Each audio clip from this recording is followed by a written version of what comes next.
divisions within South Africa over racial disparities in ownership, an issue festering since apartheid. So yes, it's been over 30 years since apartheid rule, and still you go to South Africa, there are huge hectares of land that are still being owned by whites, lands that have been taken from the black people and given to white people, and that is a big issue. The US president said last Sunday, without citing evidence, that South Africa is confiscating land and certain classes of people were being treated very badly, adding that he would cut off funding to the country in response. Ramaphosa said the government had not confiscated any land, and he looked forward to engaging with Trump to foster a better understanding of a policy he said ensures equitable public access to land. Trump's attack was echoed by his South African-born billionaire Elon Musk, who said in a post on X the country had openly racist ownership laws, suggesting white people were the victims. White landowners possess 3/4 of South Africa's freehold farmland, compared with 4% for black landowners. Wow. Black people make up about 80% of South Africa's total population, while about 8% are white. So just the 8% control 3/4, 3/4 of the land portions in South Africa. Ramaphosa signed into law a bill last month aimed at addressing the disparity by making it easier for the state to expropriate land in the public interest. His African National Congress, the biggest party in the ruling coalition, accused Trump of amplifying misinformation propagated by AfriForum, a right-wing lobby group that promotes what it seeks as the interest of white Afrikaans speakers. The ANC said Trump's attack was a direct result of the lobby group's ongoing efforts to mislead the global community and protect apartheid-era land ownership. AfriForum CEO Khalil Creel said his group would ask the US government to directly punish senior ANC leaders and not the people of South Africa over land reform. A spokesperson confirmed the group had lobbied in the United States. This is a story, the entire story is captured in page 5 of today's edition of the Daily Graphic. But I mean, my point is that these things would continue to happen, and the West would continue to dictate to us as to how we run our own countries if we continue to rely on them for aid. And that is what is happening. Trump saying that he's going to cut funding to South Africa if it goes on to implement a law that would be in the best interest of the majority of South Africans. And we are having somebody who is the leader of another country. He feels hard done by this decision. He's not even African to start with. He doesn't come from your country to start with. But because you cannot assert your independence, you have his hand you have your hand in his mouth. He can tell you that, look, if you go on with this decision, I'm going to, and it appears that the South African government itself is not comfortable with this decision of Donald Trump if he decides to go on that tangent, to the extent that they are begging him to, come to the negotiating table for them to, negotiate. That for me is worrying. Let me hear from you, Auntie Rhoda. Good morning to all our cherished viewers. And to my sister here, and to you, Bless. I'm not feeling really, really well, so pardon me. Yeah. The South African issue is one that one would have to sit back and really look right from the onset how they came to this situation of having 8% of white people owning practically everything and 80% of the black community having nothing. Donald Trump has come to make America great again. What we didn't see was that to make America great again, he had to go put some people down, and it so happened that some African countries might be suffering it. But the question that I want to ask Donald Trump is whether he understands what apartheid did to the people of South Africa. And if he's talking of injustice, and if he's talking of racism, if he's talking about all those other negative things that he's trying to put on the heads of the South Africans, he should ask himself first what the 8% did to the 80%. I don't think there's any white man that walked into Africa with land. They came and met the land there. Yeah. The land definitely doesn't belong to them. And it's always been an issue of land and whatever other natural resource that South Africa has. That has been the bane of the fight everywhere. Trying to be a people that can govern themselves, use their resources for themselves, and the likes of it. Yesterday I listened to it, and the question was, what is it that South Africa is going to lose that might hurt South Africa should Trump go on with his threat? And I think it had to do with just about 400 million plus for fighting HIV. That is what they think they might be losing. And I asked myself, so Cyril Ramaphosa, President of South Africa, does he want to say that South Africa by itself cannot create an environment such that that $475 million that the US gives to them annually for fighting HIV would be gotten in that country? Is South Africa so poor that they cannot get I was thinking that they were going to talk about billions of dollars. But 400 individual South Africans have that kind of money. You know, individual South Africans. Cyril Ramaphosa is worth more than 400 and whatever million. All those monies are coming from South Africa and the rest of the world. But I think that they should call his bluff, just like the Mexicans have been able to call his bluff, and he's now withdrawn and is thinking about, for another month to have negotiations. We should not make Trump think that we're weak. We're not weak. And in any case, we have the resources to be able to stand on our own. It is our leaders that have let us down. Otherwise, the US cannot dictate to us what we should be doing with ourselves. So I am of the view that South Africa should stand firm. There's no need to beg him. HIV is something that you can, if you really put your minds to it, you should be able to control it in South Africa. After all, there are other diseases. It's not just HIV. Poverty is endemic in South Africa. And what is that government doing about it? There is a systems failure in South Africa. Leadership has gone down. Because if you look at the elections they just had recently, you realize that even the ANC lost really bad. Yeah. You understand? Which gives you the impression that even the black population is not happy with the ANC. So the ANC is definitely not doing the right things, because after independence, they've been in power. Nobody else has been in power, but now they're going down. They've even had to come to a form of collaboration or an alliance to be able to govern, which tells you that there is something that they are not doing right. And for me, they should call the bluff of the US, put their house in order, start to look inward for those kinds of monies that will help them to fight the HIV menace. It is not going to be an easy task for anyone. But if you are looking at it as a propaganda from Elon Musk, because South African born, a friend of Trump, almost practically the advisor to Trump. So he's going to use that leverage on him to be able to get something for the white South Africans. But then what I would like to tell black South Africans is that this is the time for them to stand up for their own rights. And if the 8% cannot take it, they should leave. No one, they never paid a dime to the blacks for taking their land. So if the government is going to take the land back for public use, that's for the ordinary South African. You came in, you took our lands. These are just remnants of slavery and apartheid. You understand? And since those ones have been broken down, there's no reason why government cannot go into those lands. So if they are not comfortable, they should behave like the Asians during Idi Amin's time and leave. I'm sure America right now, wanting to be great, can take them in. The 8%, it's not much. America can decide to open its doors and tell them if they are not giving you any good value for your money, or if they are not going to play ball with you, you are welcome to come to America and take citizenship. That will make America great again.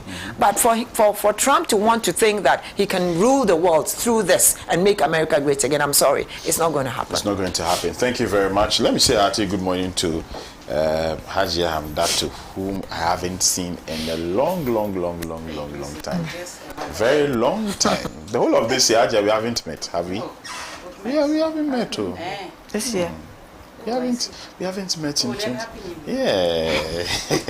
Hajia, I hope you are fine. Happy New Year to you. Very fine. Great. Yeah, good morning. Great. Let me now proceed to Prof.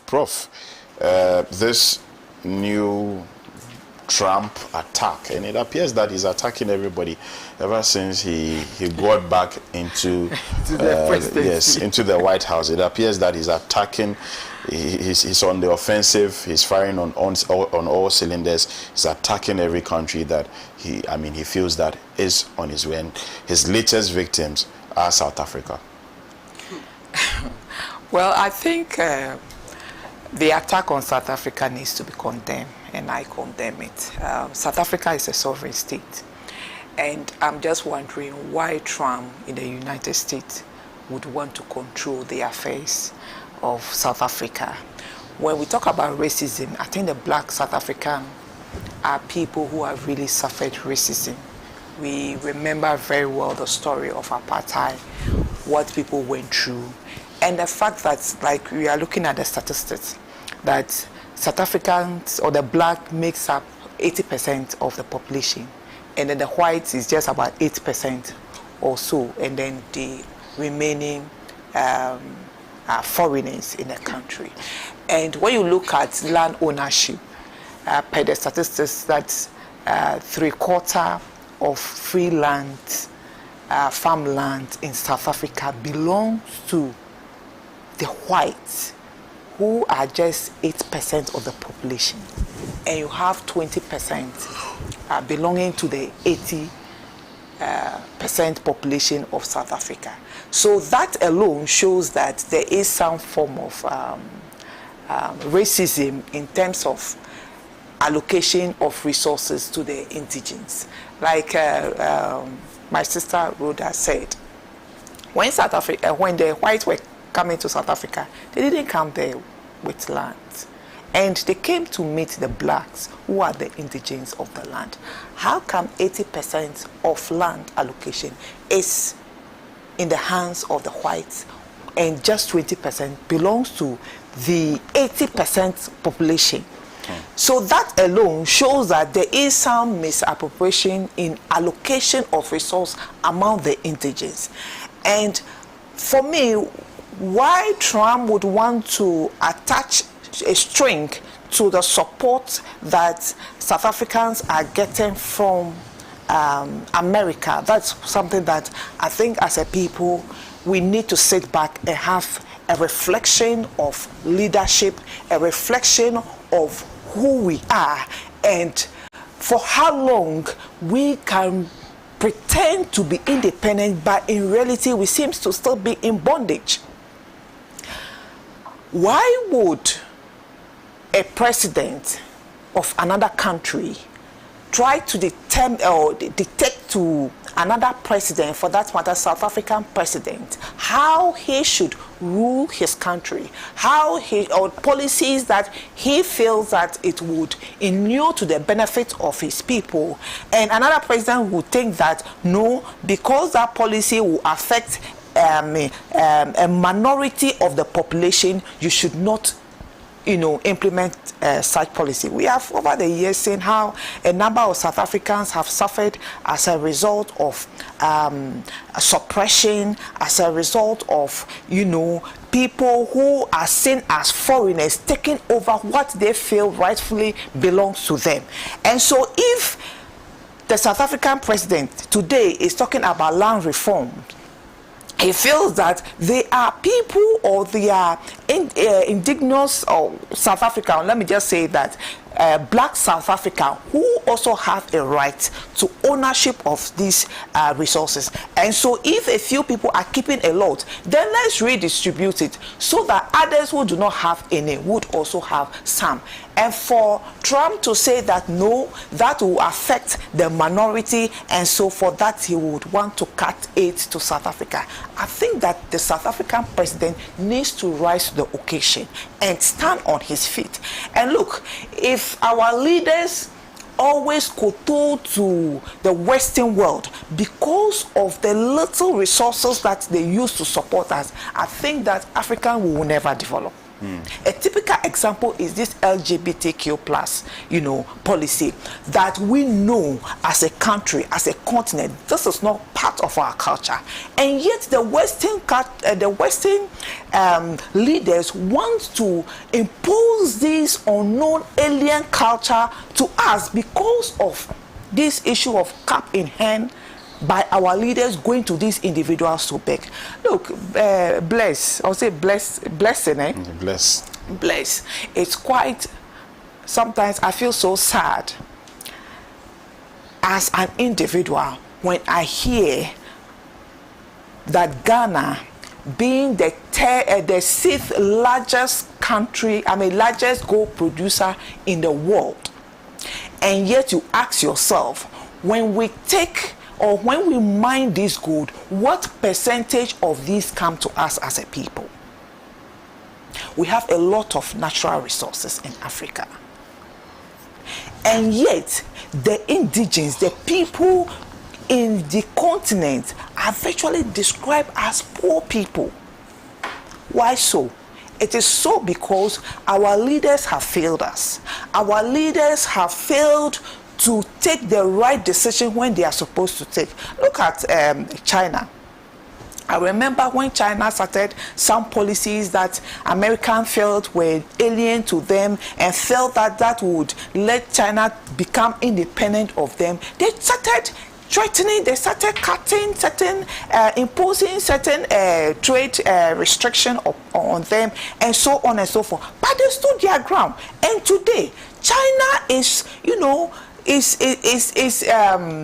standing shoulder to shoulder with America. States, yeah. And I think that we need to learn as a people that behavior, that culture of standing our ground, to say that enough is enough. We are able to be self-sufficient. We have a lot of resources that we can harness to support our people. But we can do this when we take the right decision, when we stand our ground and refuse individuals who are elsewhere and want to manipulate the regime. We always know, and people have always attributed certain unfortunate happening within African continent to the developed world because they seem to have interest in whatever happened within Africa.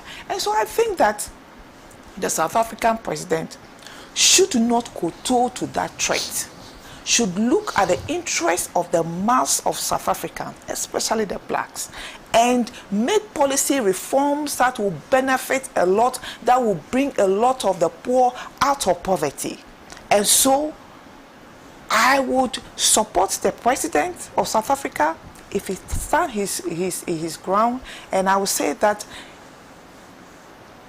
his decision at the end of the day should be exemplary to other presidents, right, that they need to take a strong stand on policies that will bring positive development to their people, other than kowtowing always to the Western powers. Right, thank you very much, Professor Benedicta Yayafusu Mensah. Now let me come to Aja. Once again, good morning. It's good to have you back on the show. We are discussing happenings in South Africa where Donald Trump, he has threatened to, impose some sanctions on South Africa by cutting off some 400 million annual aid to fight HIV that the United States have been giving to South Africa every year. He's going to cut that if they do not quickly address some constitutional reforms that they have made in relation to land ownership in South Africa. And like Auntie Rhoda said, this is something that behind the scenes, it appears that Elon Musk is behind it. You think so? Yes. Elon Musk. He's also having problem with Trump. He's also having problems with Trump, or you are not aware? I thought they were friends. Oh, Anyway, good morning to you all, and a happy new year to you all. I think I did not come, not because I didn't want to come. I had so many issues. Yeah. I've been discussing with Auntie Rhoda. And then good morning to our cherished viewers, and a very good morning to the newly appointed Regional Minister of Upper East, Akamukri Bulika.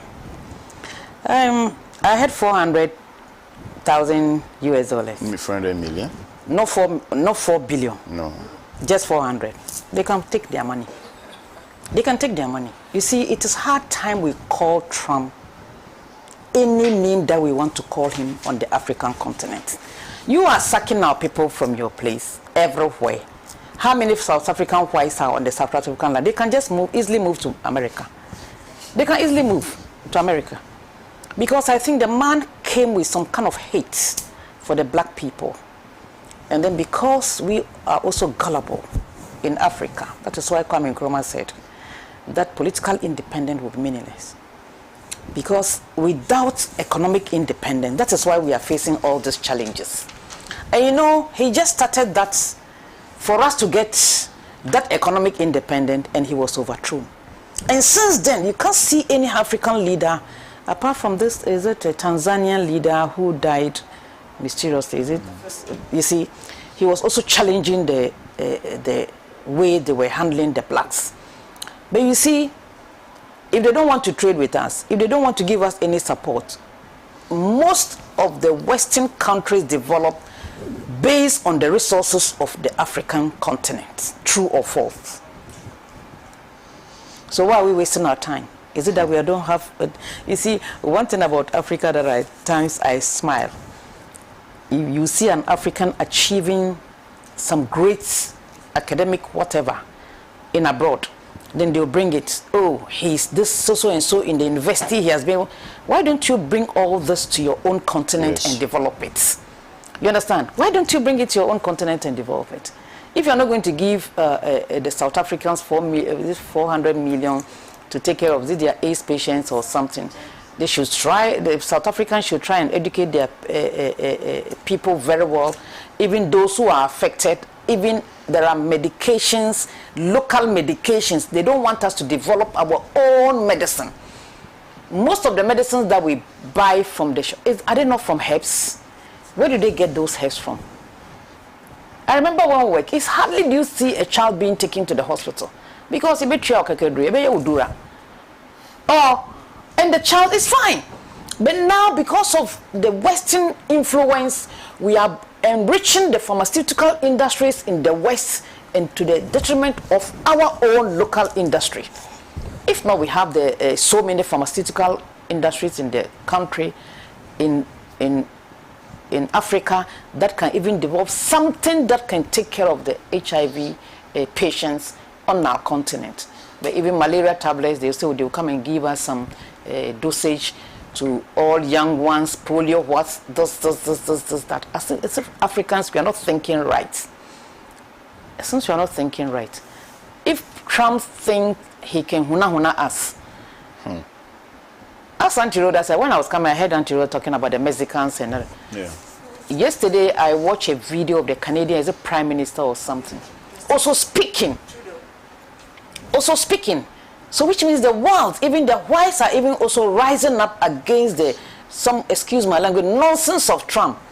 And we are sitting in Africa, you see some leaders who call the South African president, try and reorganize or renegotiate the way you are going about things and blah, blah, blah. Else this sanction will affect the people, the own black people will be going around and talking that way, as if we don't have a mind of our own. He should take his 400 million because even what they are extracting from the land, why should majority own less percentage of the land and minority having it? You see, that's where 4%. That is where I think maybe I'm going to be controversial here. Maybe some people will not be happy. Nelson Mandela got out of prison. He became president. He didn't negotiate well for the South African people. That's it's a fact. Yeah. He's somebody that I like, but I think he just became the president without looking after his people very well to make sure what is due them should be given them. Because that time, everybody, the whole world was saying that enough is enough about this apartheid regime. Yeah. That was the good time to do better negotiations and get the most land that was taken by the whites to be given to the blacks. That is why there's always an affair. If other African nationals are working in South Africa, making it, then their own black people will come and be attacking them, killing them, and taking their properties. Why? Because there is no hope for the indigenous. So I think Trump should because get away and leave us. Why? Why is he doing that? Look at what is happening. You know, God works in a miracle way. Trump thinks he's sucking people from America. There are certain jobs in America that the Americans themselves do not do it too. Like farms, because some people who even went without proper documentation, the minimum wage I think is $15. 20. It's 20 now. Okay, farm wage, so $20. But then they'll give them about $10. Why? Because they don't have the documentation. But the typical American, even the black American, they won't work on those farms. So it's going to affect even the grocery shops, the American themselves, even the White House will be affected. Yeah. Maybe he's not thinking that way. He thinks he's punishing the blacks. And this his good friend who supported him with all those monies. I'm saying he has challenges with the person because he's also looking at the kind of visas they entered in America with. And he wants the, certain jobs to be reserved for the Americans. Meanwhile, they don't have the skills. That's why he's going to have problem with that his good friend Elon Musk. You see, because most of the people working with him, that's the category of visas they entered America with, and he wants to say that. But I think that he has passed a certain law that one radical too is working on it, just to make sure they get rid of all those on that visa. But I think there's some states are fighting him. Some of them say, you know, unlike Ghana, one law is one law. But as for it's a state, that one is different. Oh, as for the best right, he cannot, because if it goes through, then he himself should go back to Germany, because he himself is a German descendant. He came from Germany. His grandparents came from Germany. If there was no birthright, he wouldn't have been a citizen of America and becomes the president of America as we speak now. What is good for the goose is good for the gander. He enjoyed that privilege. He has done one thing that I think. Which one is that? If it's not IA, that Nigerian professionals is no longer going to make entry available or visas available to Nigerian professionals, engineers, doctors, nurses, teachers. They should all stay back and help their country. And that one that they should all stay. So for me, should come back and help the country, because it's about time. This is a time and even he's even talking about some of them. They should go back and school in their country. Yes, this is really a time for reflection for all of us. And I think that even as governments of the various African countries, it's time for us to look at it and have a win-win situation. We shouldn't look at the negative aspects of it, because we need for our people to stay behind. You understand, and help us to develop this country called Ghana. We all sit here and we should all enjoy it. I'll be very happy if he says that, because at the end of the day, we'll then have this kind of thing where you go to the hospital and the doctor will tell you, if I'm going to America, I'm going to this. If you're not wanted in America anymore, you have to stay here and look after us and make our health system better. So maybe Trump is not doing so badly. That's all. It's only a minute. It's just like this. Above all what he's doing. I tend to side with what Anti-Rhoda is saying, because it's very, very important that Africans, we come back and develop our own country. We have so many doctors that are... Look, one of the best private schools in London is owned by a Nigerian. And the family, and they are very good. And they are proud. People are proud to put on the internet what they are doing at age 8, at age 9, and so on and so forth. So that's kind of... And the Nigerians are opening big universities in Nigeria. So I think they should be able to, yes, they should bring those people back to health, not just Nigeria, Ghana, but being Africa's most popular surgeons, neurologists, and so big doctors, they are out there. But he's not talking about Ghana. You see, no, he's not talking about Ghana. Because but I think for a particular reason, we are more amenable to, you know. The Nigerian always has that. As for Nigeria, they are brushed sort of. So he just wants to get so them. As for I think it's a whole of Africa. Us If it's Nigeria, and then there is a specialist doctor who can take care of me in Nigeria, why should I go to Dubai? Why should I go to Turkey? Why should I go to US? That is why African trade is very, very important. We have salt here. The Nigerians travel all the way to Brazil to import salt for the petrochemical industry. What is our salt doing in Adans, the Sigui, and so on and so forth? So I think it is hard time, but Trump should be very, very careful the way he does it. He's going about he doesn't do it with, he does it, somebody will say, anyhow. If he's not careful, some people would want to leave the union the way he's going. But look at, people are scared because industries, factories are collapsing because the Americans themselves are not ready to work because of the privileges they have. Whether you work or you don't work, there are certain things that you receive. I learned he's going to cancel the stamp. He's cancelled almost everything. US aid has gone. US aid has gone. I mean, all those things. US aid? Yes, it's cancelled. He's taken his, and WHO, he's gone out of WHO. I mean, anything that is going to help third world. That's what I'm saying, that our leaders must have to wake up. We have to wake up. We have everything. Everything that Trump is doing, he's probably not saying I'm punishing Africa, but it's affecting us because we've always been going with our hands to beg. Why should we? Something that we shouldn't be doing. So it's about time we started looking inwardly as to how we can manage things for ourselves. Everybody should have a backyard garden. All the aids. So these are feed yourself. These NGOs and things. Their financial. Oh, it's going to collapse. Cup is full now. It's full. That's it. No more. Right. If you're just joining us, this is the morning show. This is the newspaper review segment with yours sincerely, Kokum Alormassor, and Anti-Rhoda, Professor Benedict Ayerafosu Mensah, and then Haji Amdatu are my guests this morning. We've had conversations about South Africa. Let's come back to Ghana. Speaker Bagman rushed in suspending 4 MPs. This is coming from the former First Deputy Speaker of the 8th Parliament, Joe Wise.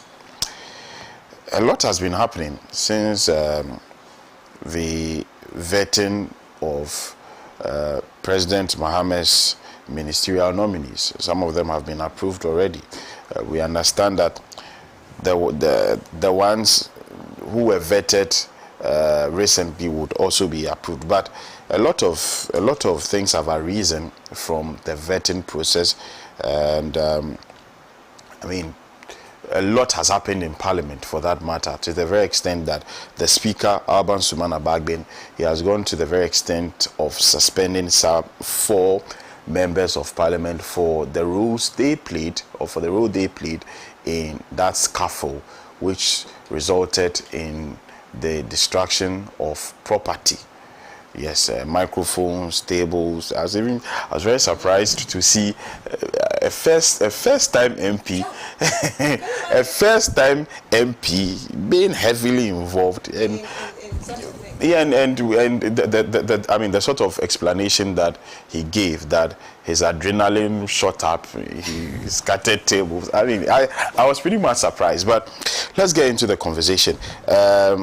Unfortunately, none of us here is a lawyer, so as to whether Speaker's action was legal or illegal, we wouldn't be able to say. I'm not in the position to determine whether it was legal or illegal. I'll leave that to the lawyers. But let me, I'll start this conversation with Prof.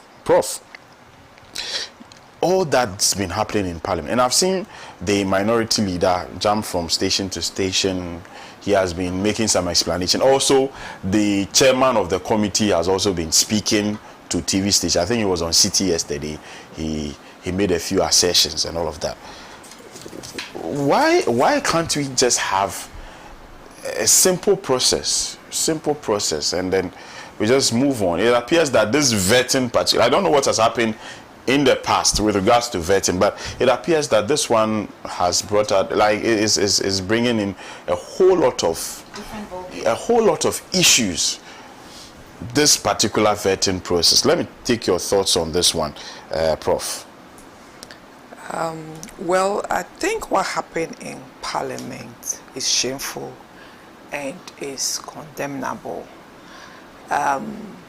Vetting is a process to really know if the nominee is qualified, if the nominee has the necessary competence to occupy the position, and if there are other issues that maybe the public may have against the nominee or about the nominee that maybe they want to bring to the attention of the nominee. But this whole vetting process now looks like a time to settle a score. That's how I see the whole thing. It appears the people who have been in the front line of maybe defending the party seems to be a victim at this particular moment, because when you look at the vetting process, there were some nominees that spent just 5 minutes, others spent 10 minutes, whilst others spent 5 hours to 6 hours. And you would wonder why the difference in time allocation for these various nominees.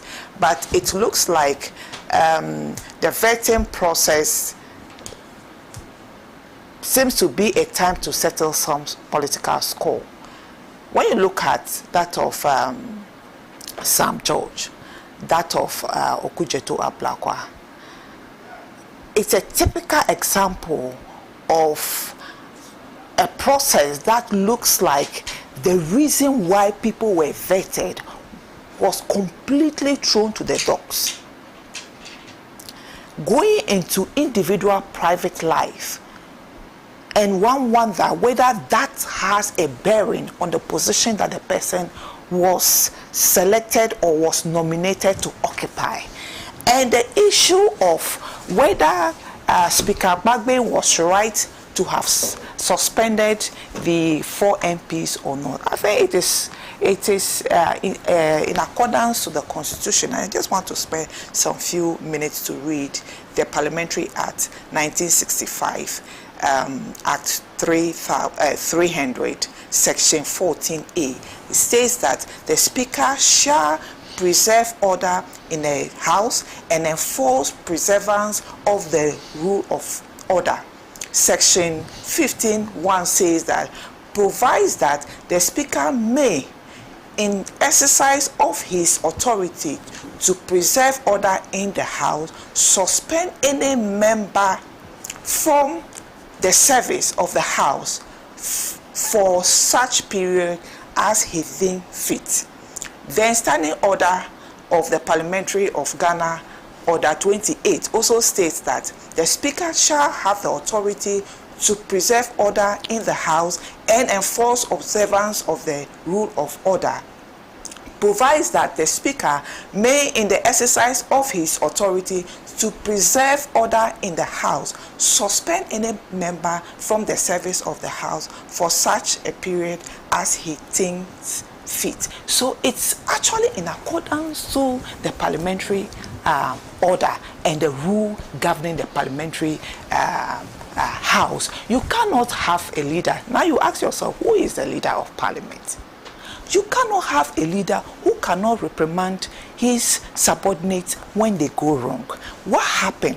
These are people that society accords so much respect. We call them honorable members. How many people within Ghana do we call honorable?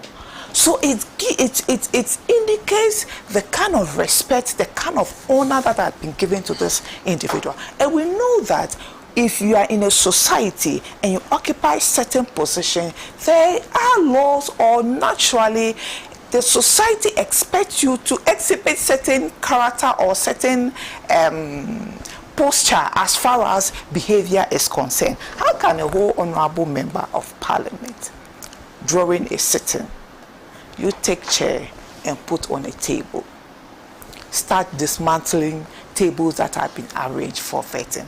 I think that if the members of parliament in the minority side wanted to protest or wanted to send some information to the majority, they could have done that in a better way than how they went about it. So the issue about suspension, it serves as deterrent. It serves to show the others that, look, the fact that you are an MP doesn't mean that you are above the law. What they did was so shameful. I just imagine how their children, how their family, their spouses would feel watching them do what they did. It's so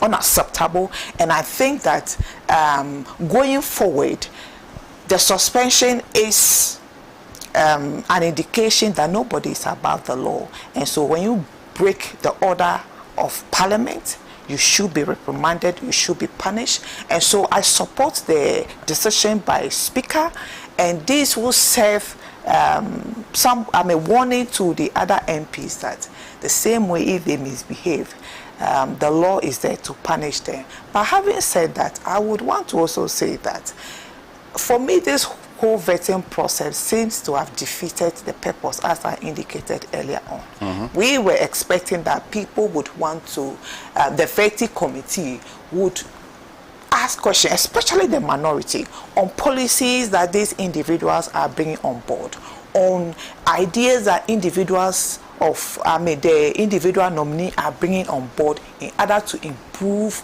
on the sector that they are going to lead. But instead, it seems like it was a time to first whitewash the MPP as a party, their leadership.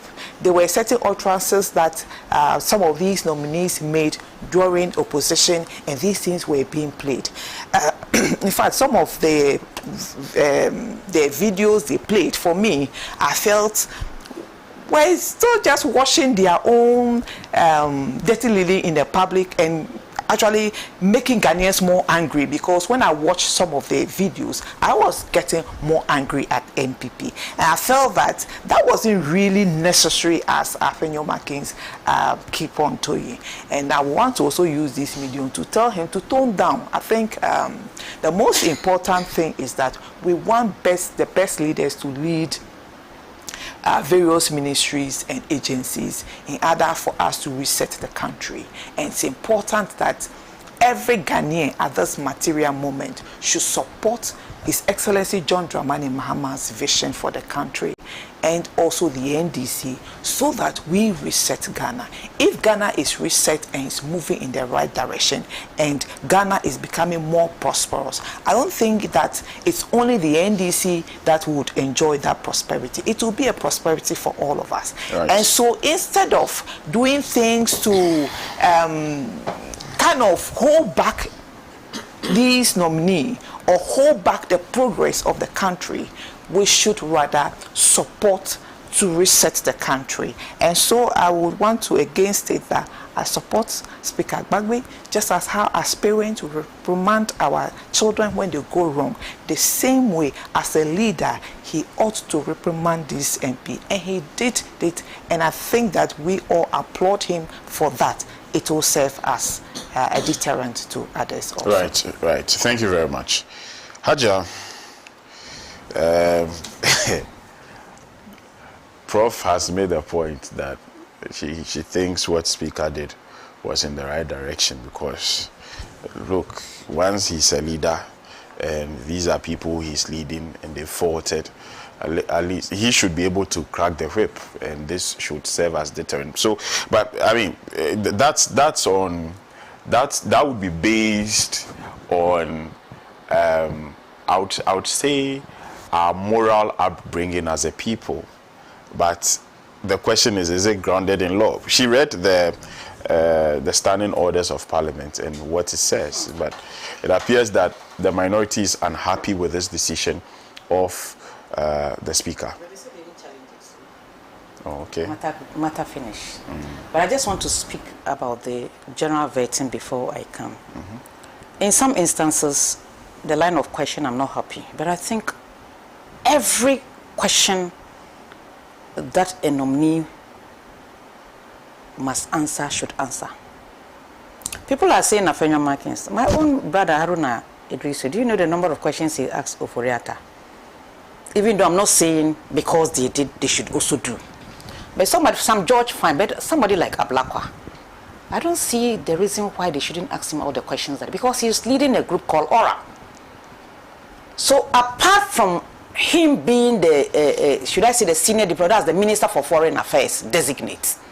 Apart from that, his job, certain actions of his too must be questioned. That one I'm for it.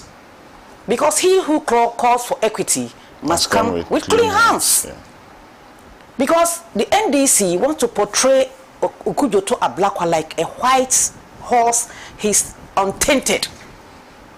Which I, sitting here, will know. He's my very good friend. He's my brother. But I think certain things that we are hearing or we are seeing, and I'll force the MPP too. They knew all this. They had all this information. Even you, when you were in government, they should have even taken him on. Not to wait until you go to opposition before you start telling us. When he was in opposition, we heard about this scholarship of 33,000 concerning his sister. We heard about it. How he moved his sister from here to the United States and how a certificate was fake and blah, blah. We heard about it. But what action was taken against him? You're saying he went for a car loan. He didn't use it to buy a car loan, a car, but he used it to buy a combined harvester or something. Did you probe that? And I don't know the parliamentary arrangement. When you take a car loan, you are going to pay it.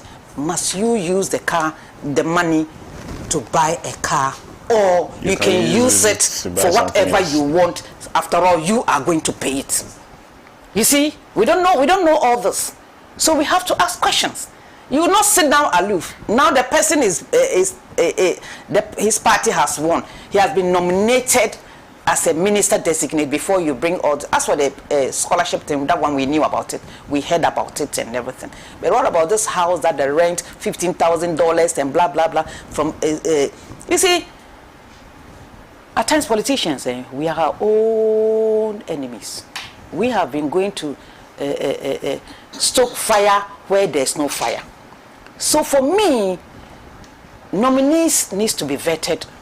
One, where they've been appointed to go and serve, and certain actions of them must be questioned.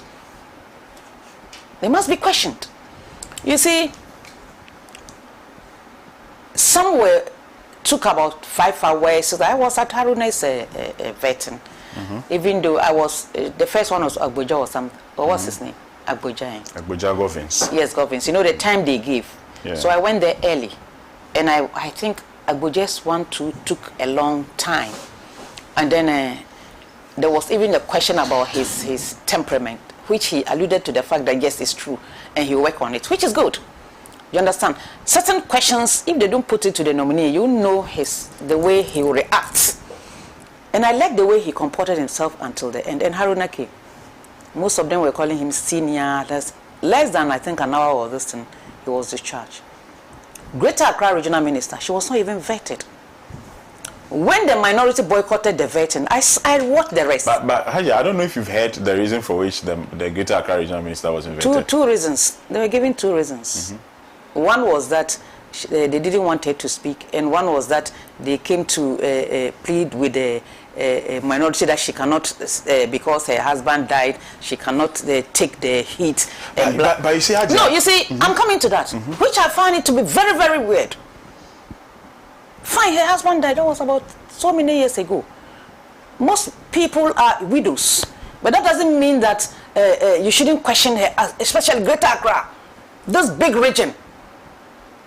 We are involved in filth and so on and so forth. At least, if you even wanted to leave not to be, there are certain questions. I did about 4 or 5, based on sanitation and even land guard and building on waterways, and that one are basic. You can even prepare her to do it.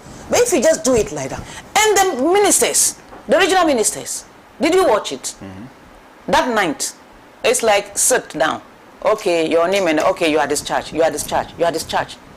They did about 8 or something that night, when the minority decided not to sit in, because they said Speaker Bagbane has suspended 4 members of the committee. So that committee needs to be reconstituted. So that's why they cannot take part in it. But the majority went on to just that was not a vetting. Interview, your name, identity, that was even where the chairman said the spouse of the disease. You see, you could see that he was even tired. So he was not even thinking straight. If not, how can you even acknowledge somebody who was being vetted and recognizing his wife, Barrister so and so, is a lawyer so and so, wife of the disease? You can see that he was tired. He was tired. To vet about 8 people the same day, I think the regional ministers, okay, even if you take 1 hour or 1.5 hours, fine. But the sector ministers, in some of the regions, like Greater Accra, Western region, Central region, Eastern region, where we have this galamseyers and what have you, the minister must really know what he or she is doing. But we didn't get that. My prayer is that the Greater Accra regional minister was part of our WAFA group when we did it. And I remember how Anita D'Souza, wherever you are this morning, I greet you, how she was encouraging her not to give up since she has stepped in. You know, the husband died, I think, on the Kumasi May. His soul rest in peace. And you see that time Anita D'Souza was the vice chairman or women's organizer. We went for a program around Kaswa. The NDC decided to choose a hotel around there. Auntie Rhoda knows about the project of WAFA and how Anita was encouraging her to be strong. So Anita will be very proud to see her in a seat as a minister. All of us are happy. We want women to lead. But we don't want people to start saying that, because she's a woman, that's why they allow her to go like that. No. If she's capable, she's capable. If she's not capable, she's not capable. We are gender activists. We want women in front there. I was on one of the TV stations. I was saying, if a woman should make a single mistake like this, the men will use bola, lantern, lights, flashlights to look at the details. But if it's a man, he will just parry it. You understand? So that is why we must be able to stand on our feet. If I were to be there, anyway, I don't know that. And then this morning when I was coming, I read that because 3 former ministers were present, 2 from opposition and 1 from the ruling government, that is why the vetting people decided that they won't vet her because she has the support of the 2 sides. Afote Agbo, and then Titus Glover, and then Henry Cote. That you can see that she has the support of the 2 sides. What has that got to do with her competence? What has that got to do with her competence? And looking at the way Speaker Barbing acted, I have a different view about the whole thing. Because you have suspended them, then why the committee? Why the committee? If the law gives you the power to suspend, which you have done it, then why the committee again? Because you are forming a committee who will come and sit down and be taking tea and pam and then bring what results. Because you've taken the action already. Because I also read, I like the way my sister looked at the constitution, and because I also read somewhere that according to their standing orders, is a leader of a parliament, maybe the minority or majority, who will raise the issue. And then supported by before a committee can be formed to investigate that. But the action the speaker took was not right. That according to their standing order 362. You see, that's why they say we are not lawyers and we are not parliamentarians. You see, so it's so because the thing was on live TV. No, I'm not saying it's not on live TV. What are they going to investigate? That is it. So what are they going to investigate again? Did they really put the chairs on the table? Because based on the pictures or the video, Speaker was in his office. He saw everything. That's why he took that action. So why the investigation again? That's where I beg to differ. Why the investigation again? It's because the minority is denying certain aspects of it, of whatever. No, but no. Before the denial, they formed a committee before the denial. Not the case. I don't know. It was just he announced and then announced the suspension and then announced the investigation. I'm not too sure because I remember Apenyo Markins even said they did not give fair hearing to the people who Yes, because action has already been taken, so that's why he said there is no fair hearing. Yeah, but so you investigate something. Oh, after taking action. You investigate something when you are not too sure. But so like it's like you going to 2 weeks, they've given them 2 weeks, so 2 weeks will go. And then that is it. Let's just say that it's a question of step aside and let's look into it. Okay. That's it. Yeah, No. maybe. That's it. Step aside and let's look into it. Let me hear from you on this matter. Your view. You have a different opinion from what I think Haja and Benedict have if you look at, posited. for me, I watched a bit because sometimes it becomes monotonous and boring. But I think that as a country we must have a format. This is serious business. Vetting for public office is serious business. We must have a format where that format is followed. You've been nominated as a minister responsible for a particular sector. Let us stick to that sector. Your CV is right in front of parliamentarians. It's right in front of the minority leader, one in front of the... I'm sure everybody has it. You go according to that. And let's see whether that person that is sitting in front of them is capable of running that sector or that ministry. I was not enthused about playing back political clips, because if we are going to go about playing political clips, there were so many. We've had situations in this country where people have been asked and they say it was political talk for very serious comments. You understand? So for those things, I thought that it was just being frivolous for nothing. But what the speaker did, I think it's within his remit, because you see, maybe he was looking at the generality of it, that I'm a speaker of a house, these are members of my house. I've read somewhere that the chairman of the committee should have been the person who should have taken that action. Within that small scope, maybe the chairman would also do his own thing. But I think that speaker was protecting the office of parliament, and that's why maybe he did that. As we all know, we are not lawyers. I'm not a member of parliament. I don't know what their standing orders are. But if the minority thinks that the speaker did not do well, they have every right to take it to wherever they want to take it. Because after all, when speaker didn't do well, they went to Supreme Court. So they have every right to go back to Supreme Court if they want any form of interpretation. But when you come to a situation where you sit to vet someone for 5 hours and then vet someone for 6 or 7 minutes, there's a problem. You understand? Greater Accra had 7 minutes and some other people had 5 hours. That's not fair. I'm reading so much about Ablakwa being a member of Oral, or he's the one who is spearheading the Oral, which has no power to prosecute anyone. It is just a fact-finding group. So, like I just said, if the MPP had any problems which they could not deal with during their tenure, this is the right time for them to bring it. They should bring it up and let Oral also look at it. I don't think that they've told anyone else within the MPP not to bring anything that he found against any member of the NDC to Oral. We are all obliged to go out there and send whatever petitions we have to Oral. My question to a lot of these statements that are coming attacking Okudzeto is, one, was Okudzeto holding any office of remuneration at the time that he was paying the 15,000, supposedly paying the 15,000 Ghana cedis? How many? $8,000. 8 years. For the past 8 years. Throughout the MPP's tenure in office. Throughout the MPP's tenure. That means he was not holding any public office, was he? Apart from being a member of parliament. And that does not stop you. That does not stop you as a member of parliament from doing any business, so long as you tell the speaker. That is what I know. You understand? And apart from that, if you're going to ask a person to tell you where and how, then maybe you know something else that he's not telling you.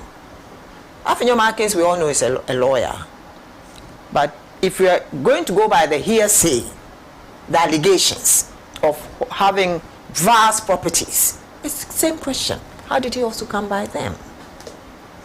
So this whole thing is it that people are afraid of what is going to be found out, or people are afraid that they have done certain things and they feel that the one person who is digging too much is Okudzeto Ablakwa? Okudzeto Ablakwa is open to criticism. If you think that Okudzeto has done anything, please bring it out. Give it to Oral. He's not the only person there. Oral will also look at it. Domilevo is there. I'm sure he'll have a good look at it. Bebu is there. They will have a good look at it before this whole thing is packaged and handed over to the Attorney General. So our vetting systems has become a vendetta type of thing. We'll punish you because you did this to our party. We'll punish you because you said this about our president. I wish one day we would see people have an opportunity to punish people because of what they said about Kwame Nkrumah. Then you're also going. No, I'm just saying that. No, because if that is how it's going to be, if that's how people are, because I'm just saying that what hasn't been said about other leaders, what hasn't been said about John Mahama, what hasn't been said about Atta Mills, what hasn't been said about Kufuor, you understand? So do we always have to bring that on when it comes to vetting for somebody to, so because you said something negative about my president, I will not allow you to go and do a job that the state wants you to do? Is that fair? I don't think so. So if you're in minority, please, the people of Ghana made a complete statement that they didn't want you. You got your 88 seats. Use that and come back and tell us a different story, so that if we want to vote for you again, we will vote for you. But do not stifle the forward march of this country. The president, as it is now, has nominated the people he wants to work with to turn things around. And that is exactly how we want it. That is whom he wants to work with. It is not within your premise to decide for him that you don't want this person or you frustrate him from having this person. As opposition leaders, it is not for you to hold the country to ransom. You're supposed to support the president to be able to move this country forward. So let us stop all these big rings and all this kind of things that we are doing. We can't all be leaders. There's bound to be some, and some of us will have to sit back and support.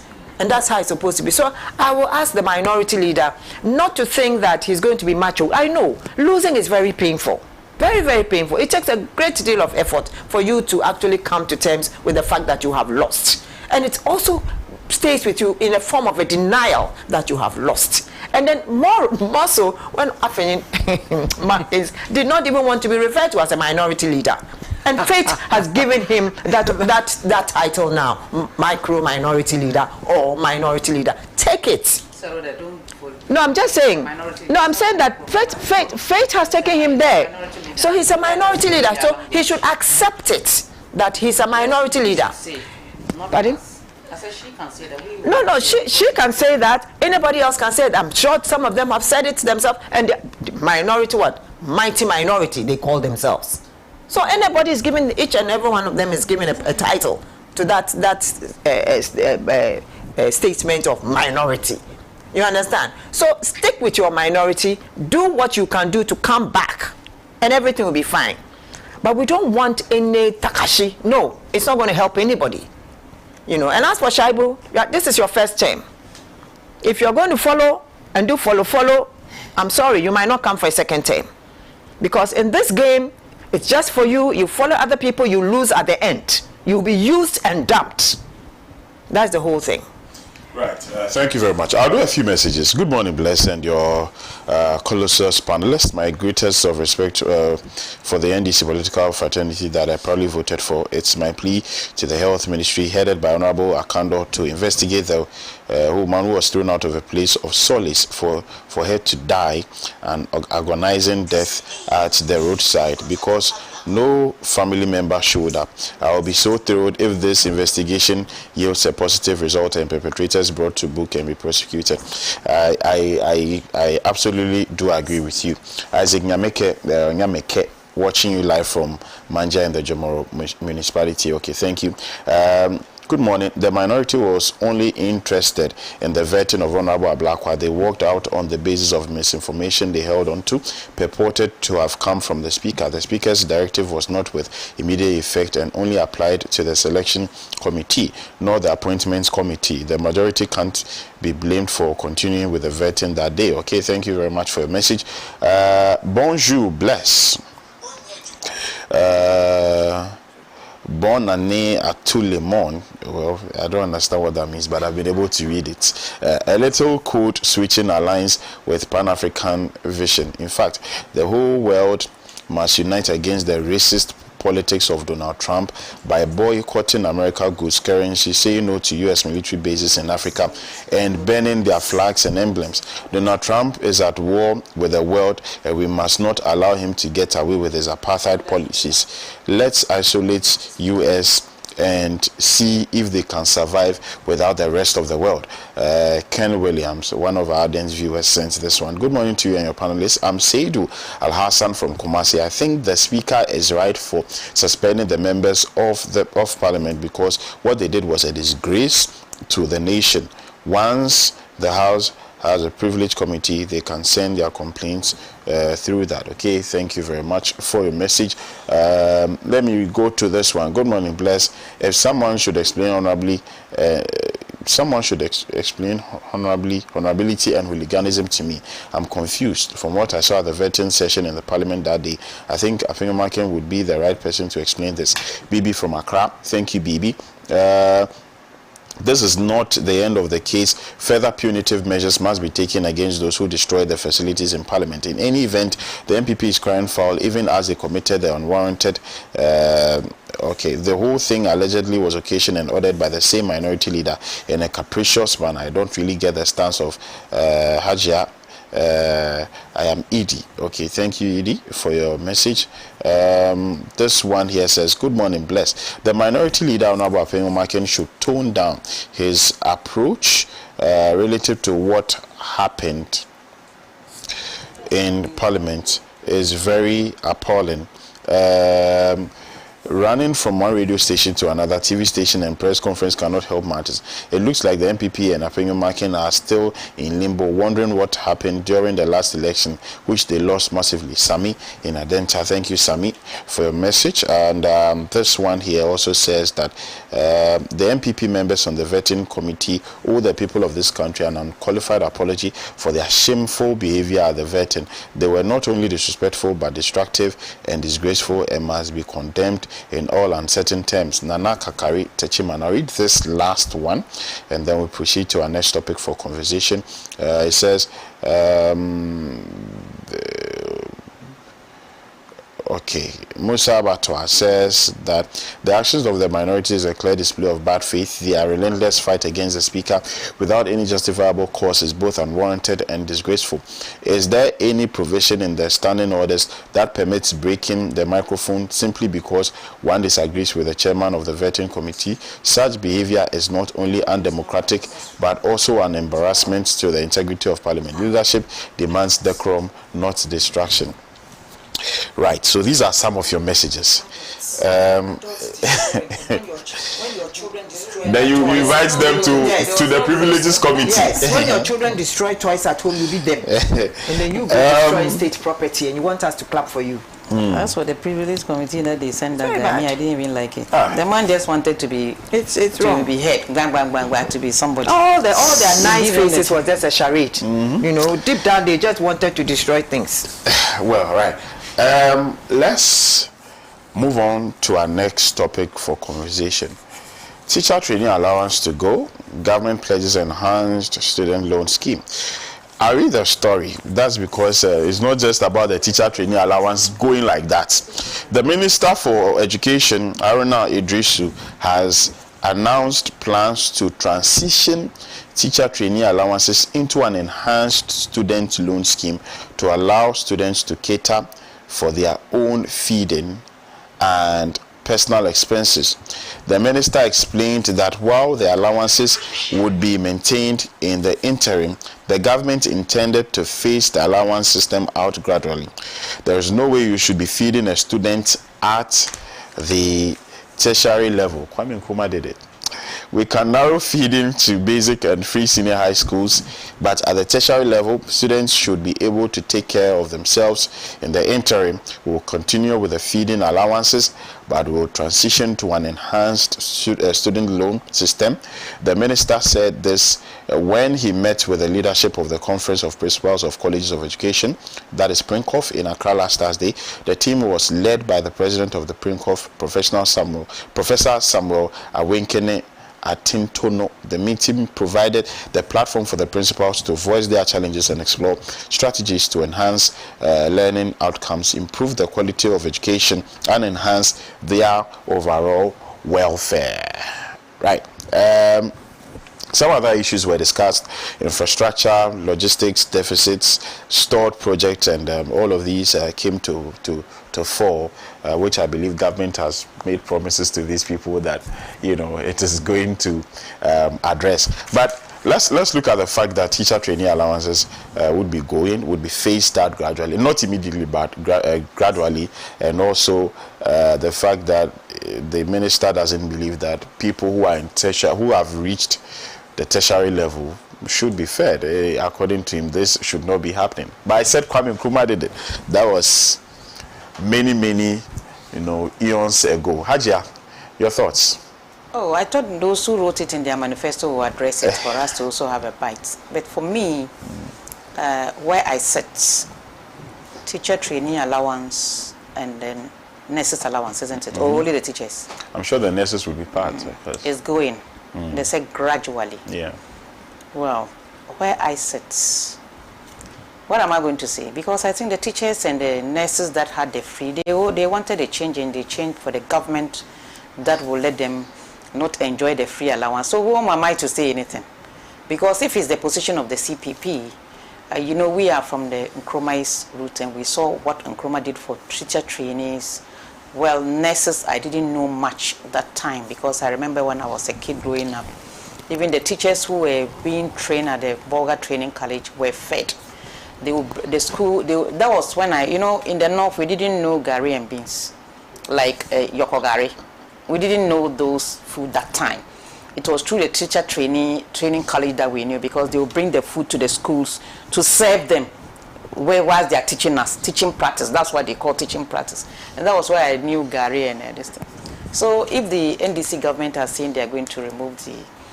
But I think as a developing world, we should look at the way we handle everything free. Because if it's not sustainable, I think there should be a dialogue of... I've seen that the president has put some committee together to look at education in Ghana. Education doesn't mean just university or maybe primary. It involves the teachers, nurses, and so on and so forth. What can we do to help cushion people who genuinely don't have it? Maybe without the allowances, they cannot attend the training colleges or nurses training schools. Enhanced way of doing, that's the loans. I'm not happy with nurses and teachers that get all this free. At the end of the day, they run away and leave the country and then go in for greener pastures. I was even thinking that the nurses training allowance, the teacher training allowance should be tied to some 5 years or 4 years service to your country before you can even leave the shores of the country. We are short of nurses, even though there are certain nurses who are trained but they've not been posted. But I think you cannot enjoy free from a country and then you turn your back against that same country.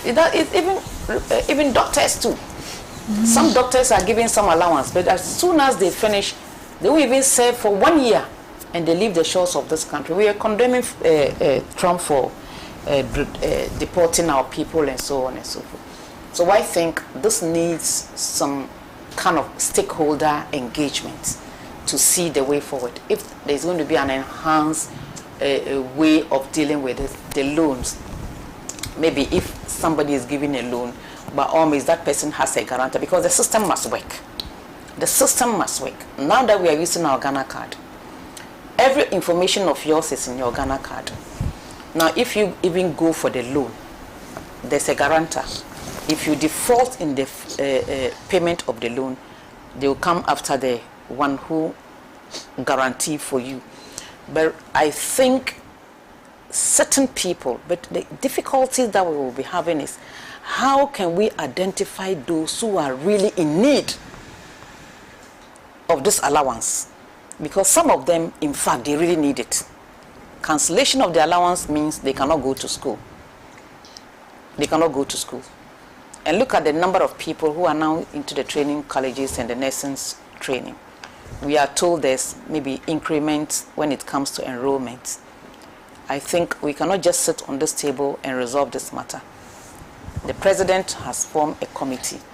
By all means, all this will be addressed by the committee for the good people of this country to understand whether it is feasible that we cancel the allowance or we can sustain the allowance to the nurses and the teachers. That's what I will say, because cancelling it now, as the minister said, he's not cancelling it now, isn't it? Yeah. So at least they should give us a better and further particulars. Maybe we are in 2015. We are looking at 2027 or 6. That's where we are going to transit 2025, because it's just going to be like, brum, it's unexpected and it happens, and some people too might not take it kindly.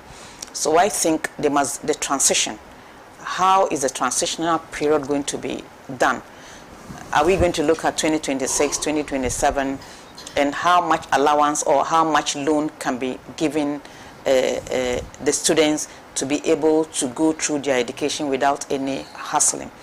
You know, some people are making this argument based on the tertiary institutions that people are paying their fees and feeding themselves, because you don't Tech, UCC, and so on and so forth. They are paying for their tuition, and people are also arguing that why are the allowances not being extended to the tertiary institutions?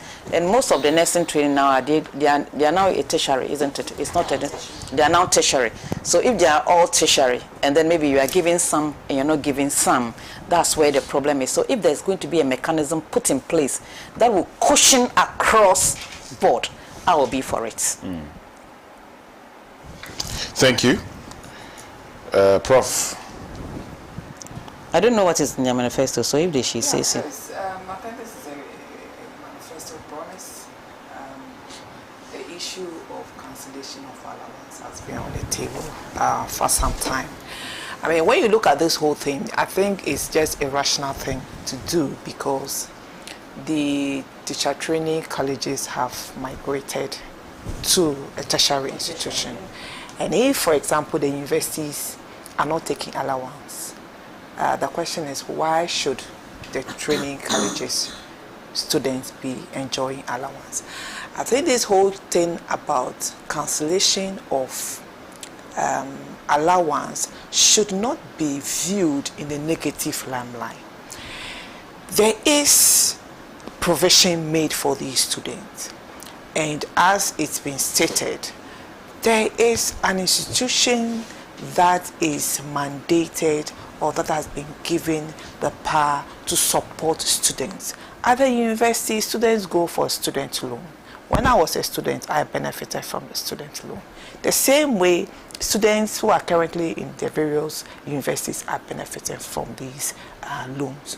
So the NDC, and for that matter, His Excellency John Dramani Mahama and his sector minister is saying that this same loan facility is available for students in the various training colleges, because they've been migrated or they've been given an upward upgrade to a tertiary institution. And so this facility is there for these individuals to benefit. I'm pretty sure that the loans that students from these training colleges may get fund may at the end of the day be even more than the allowances that they are giving to them. And I believe that when you look at 8 years ago, the MPP promised that they were going to maintain the allowances. But we can all attest to the fact that the allowance didn't come regularly as they promised. I remember very well there was this program that His Excellency Dr. Mahmoud Baumia went and was telling the training colleges the allowance will have been paid. They will continue to pay the allowance and blah blah blah. And just a student asked a question: when would the allowance come? And the student indicated the fact that she was in her 3rd year, and since she came to the 1st year up to 3rd year, she has not received any allowance. So when was the allowance going to come? That shows that even though the MPP promised they were going to pay the allowance, they really didn't pay regularly as they promised. And the NDC indicated that. And again, I want to also state that when the MPP promised giving allowance, there was this quota system that each training colleges were given a certain number of students they can admit. And we can all attest to the fact that the number reduced drastically because the government didn't want to labor itself that you admit a lot of students and have to pay their allowance. So the number of students that were admitted in these various colleges dwindled, or the number reduced with time. Now His Excellency John Dramani Mahama is saying that he was going to remove the quota system, because the quota system again also prevented some students who could be potential students of training colleges from gaining admission to these training colleges, because they were limiting these various colleges to a certain percentage or a certain number of students. He said he was going to remove that quota system. So anyone who was willing to be trained as a teacher who have the opportunity to get admission into this institution, and this facility is available. So I will want to say that we should not see the removal of allowance in a negative sense, but we should see that it is, I see it as an enhanced process, because at the end of the day the loan may be more than the allowance. And also the fact that yes, if you take a loan, people will say yeah, but you have to pay it back and blah blah blah, but allowance is free. When you are working at your own pleasure, you can pay back this loan without even feeling it. And also the fact that by removing this allowance, other students this tertiary institution, and also the fact that when they finish, he said there was going to be an automatic placement when they finish. This issue of licensure exams, it's going to be cancelled. So I see this as a manifesto promise. He has started so well. I mean, when they did rating of his performance now, I say 80% of Ghanaians are saying that he is in the right direction. He's moving the country in the right direction. And this policy is just one of the promise that he has fulfilled, that he was going to remove the allowance and replace it with loans that people who gain admission can access this loan, and then also increase the number of students that can get admission. And I think that we should see it in a positive direction, because we are going to have more teachers, and again he's going to build more infrastructure that would enable these teachers to be recruited as soon as they finish school. Right, thank you very much. Auntie, yes, I think that is in the right direction.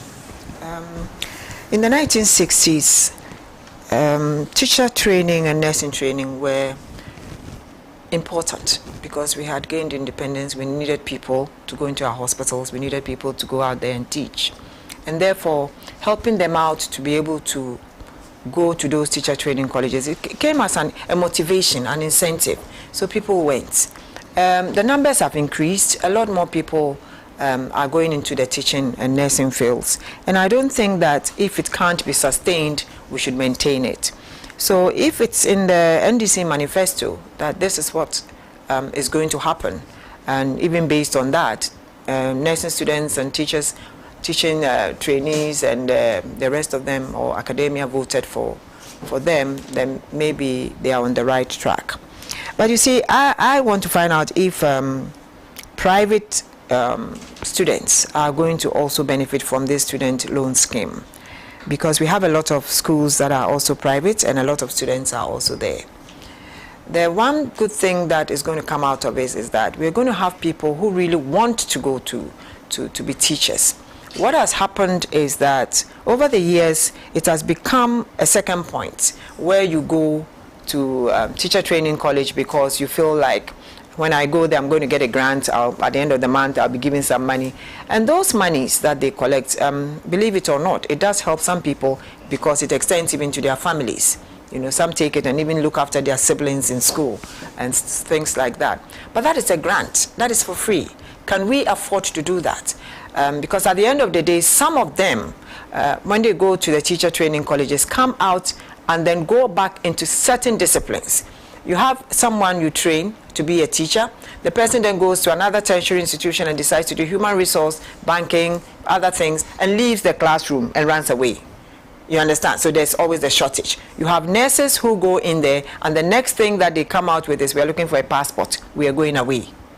So you are asking yourself, why should we be granting them? Why should we be using taxpayers' monies to educate you, and then at the end of the day, you run away and leave us, and you leave our children in the classrooms without any proper teaching? And for those who even stay, it's because teaching was not their first choice. It just so happened that they wanted something that would give them some form of subsistence whilst they look for something else. So you find that when they finish the teaching, they quickly run into Winneba or somewhere else to do other things, and then the next thing is they are writing applications to banks and other private institutions. So asking them to collect a loan which is payable will help other people to access, and also help government to put up more infrastructure if the need be. So for me, it's a good thing. Nursing and teaching are always professions that for me are callings. If you don't have it, you don't have to do it. But of late, what we find is that it's become an economic subject. If I can't get any job and anything else, let me just go to teaching and then I'll get an allowance. And then if I can't, let me go to nursing and I'll get an allowance. So we are now saddled with nurses who are not satisfied with themselves. They are rude. They don't give up their best. You know, because exactly, because they are in the wrong profession just because no. They aren't. They're just there because they were getting some form of a grant, and so I'm there and I'll get the grant, and when I finish I'll get the job. And so you go and they are not interested in the job. They are sitting there and they are still thinking about the jobs that they wish they could have done. The same with teachers. You find teachers going into the classroom and whipping our children, you know, and starving them. Those who are supposed to give them food don't do that because that is not what they want to do. They are not cut for teaching, but they're forced to do the teaching. It's a calling. You understand? So for now, if it's going to be a loan, you go in there, you take the loan, knowing very well, full well that you have to pay for it. So if you run away, I know that at least I'll get my money back for the training that you had. That's the way I'm looking at it. So it's a good thing to do. In the UK now, nursing, you pay for it. Yeah. Before it was free. Ghanaians were going, and it was always a stopgap. You see, it didn't start today. It was always a stopgap. Most accountants, bankers, and things from the UK, when you ask them their first profession, nursing. Because you use the nursing to work and then to look after yourself in the tertiary institution. And that's exactly what happened here. So now if we found that a lot more of our people would want to also go, I think that we should let them take the loans. And it should be able to help.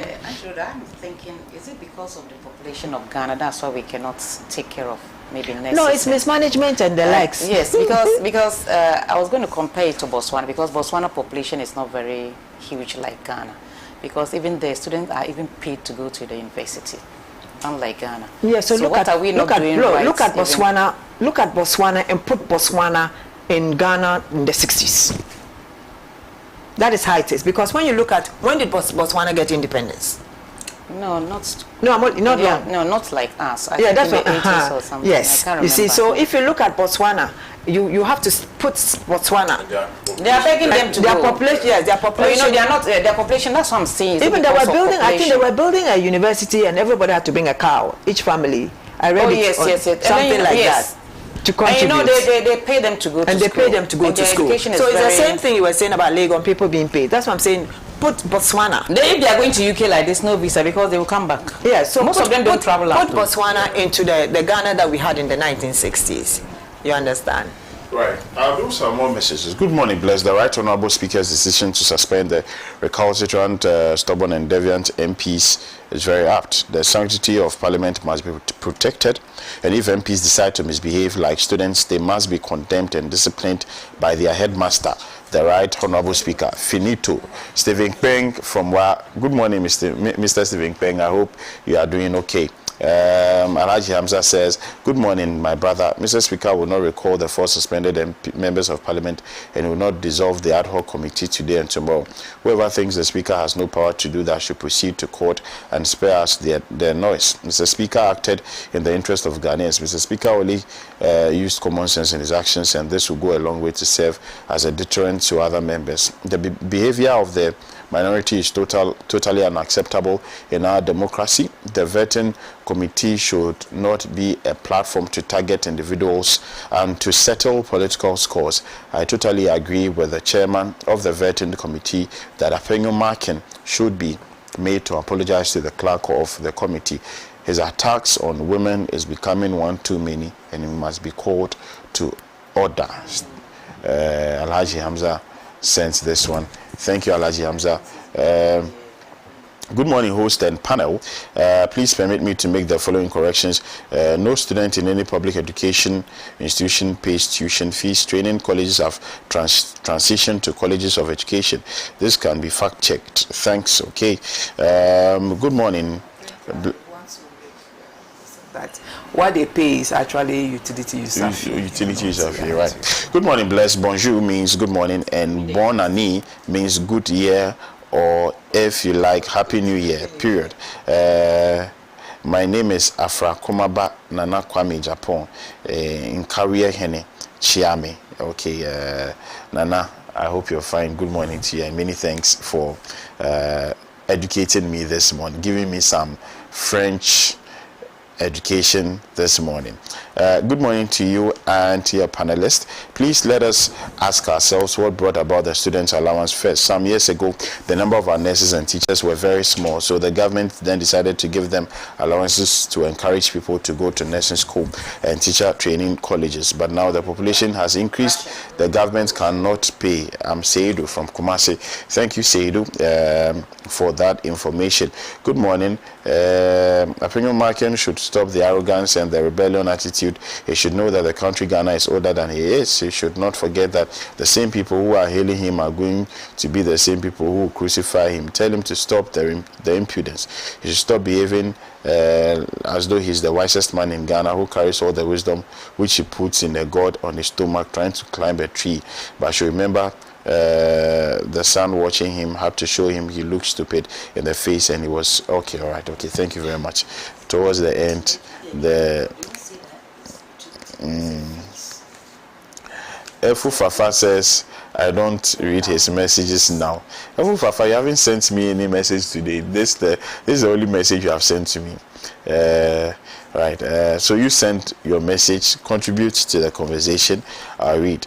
Good morning, I'm Starboy from Boinso. Botswana gained independence on 30th September 1966. Okay, thank you for the information.